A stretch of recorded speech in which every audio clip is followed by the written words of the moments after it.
बाबा, doctor Bhimrao Ambedkar अमर रहे, doctor Bhimrao Ambedkar अमर रहे।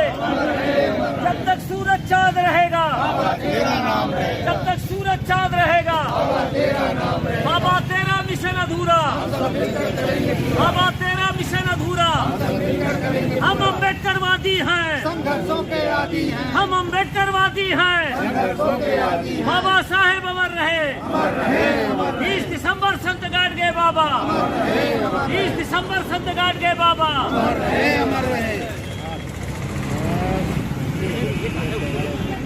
आपसे जानकारी लेना चाहते हैं। संत गाडगे बाबा का आज निकट पानी टंकी चौराहा के पास लगी प्रतिमा पर आप लोगों ने अर्पित किया, और जो यही नहीं पूरे देश में आज संत गाडगे बाबा का 20 दिसंबर को माल्यार्पण किया जा रहा है। पूरे विश्व में उनको बाबा साहब का 6 दिसंबर 1956 का जाना उनके लिए बहुत घातक हुआ, जिसको लेकर के वो आहत में आगे लेकर के 20 दिसंबर को उनका भी जाना ये बहुत बड़ी छवि हुई अपने समाज का, बहुजन समाज में जो जितने भी हैं जन्मे महापुरुषों और आगे आने वाली पीढ़ी के लिए। लेकिन उन्हें बहुत बड़ा मैसेज दे दिया था स्वच्छता और शिक्षा का। तो इस पर आप क्या आज कहेंगे इस महापरिनिर्वाण दिवस पे? संत गाडगे जी का आज 68वां परिनिर्वाण दिवस मनाया जा रहा है, जिसमें उनकी मूर्ति पर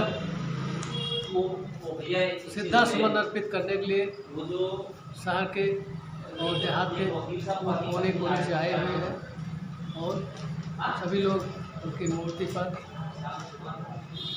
पुष्पांजलि करके श्रद्धांजलि अर्पित कर रहे हैं।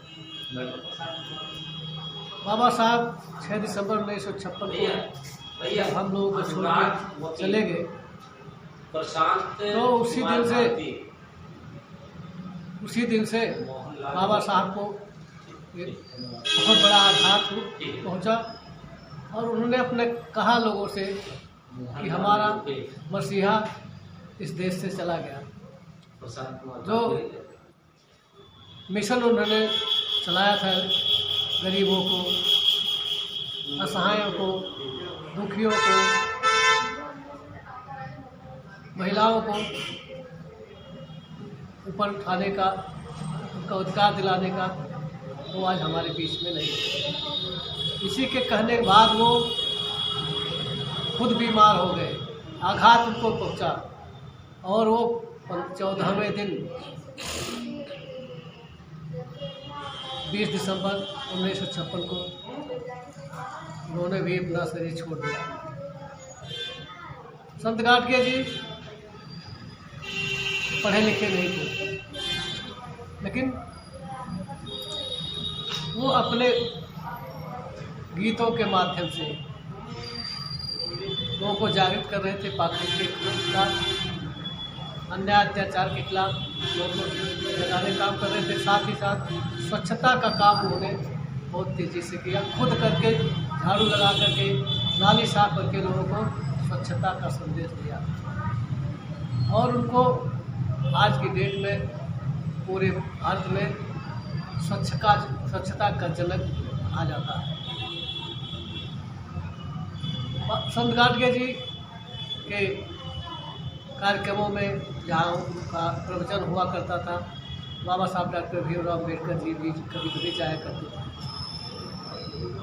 और उनके कार्यों से प्रभावित होकर उन्होंने बाबा साहब को अपना अगुवा मान लिया था। और उन्होंने संत गाडगे जी ने भी तमाम जगहों पर लोगों से कहा कि आप लोग चिंता न करिए, समाज का उद्धारक, महिलाओं का, गरीबों का, असहायों का, दुखियों का मसीहा आपके बीच में आ चुका है। और उस दिन एक दिन बाबा साहब उनके कार्यक्रम में उपस्थित थे। उन्होंने कहा कि देखो, वो है डॉक्टर अम्बेडकर जो आप लोगों को समाज में अधिकार दिलाएंगे, आप लोगों को आगे ले जाएंगे। वो है डॉक्टर भीमराव अम्बेडकर। उन्होंने स्कूल का मुंह नहीं देखा था। संत गाडगे जी ने स्कूल का मुंह नहीं देखा था कि नहीं, लेकिन उन्होंने महसूस किया कि आखिर में ये समाज इतना पिछड़ा क्यों है, इसकी दुर्दशा ऐसी क्यों बनी हुई है, कौन सा कारण है। क्योंकि वो गांव-गांव घर-घर जाकर के देखते थे दुर्दशा को। तो उनके दिमाग में आया कि इसका एक ही कारण है कि ये लोग अशिक्षित हैं। शिक्षा के कारण ही ये सारा दुख दर्द है और सताए गए लोग हैं। इनको शिक्षा और स्वास्थ्य आर्थिक रूप से वंचित किया गया है। तो उन्होंने लोगों से कहा कि आप लोग अपने बच्चों को पढ़ाने का काम करिए। उसके लिए चाहे आप अगर 2 बार खाना खाते हैं तो 1 बार खाइए, 4 कपड़े पहनते हैं तो 3 कपड़े पहनिए, 10 बर्तन है तो 5 बेच दीजिए, लेकिन जब पढ़े बच्चों को पढ़ाइए जरूर। और उसी संदेश को लेकर के बाबा साहब ने अपना एक स्लोगन बनाया था कि शिक्षित करो, संगठित हो, संघर्ष करो, तो हम लोगों के लिए बहुत ही अमृत बाणी है। साथियों, हमको बाबा साहब या संत गाडगे जी की पूजा करने से नहीं, उनके आगे मोमबत्ती और अगरबत्ती जलाने से काम नहीं चलेगा। उन्होंने कहा था कि हमारी पूजा मत करना, हमारी मूर्ति मत लगवाना। हमने जो काम किए हैं, जो बाबा साहब ने काम किया है, जो उन्होंने अधिकार दिया है, संविधान दिया है, उस हिसाब से आप लोग किताबों को पढ़ने काम कीजिए और समाज में इस चीज़ को जान बताने के काम करिए।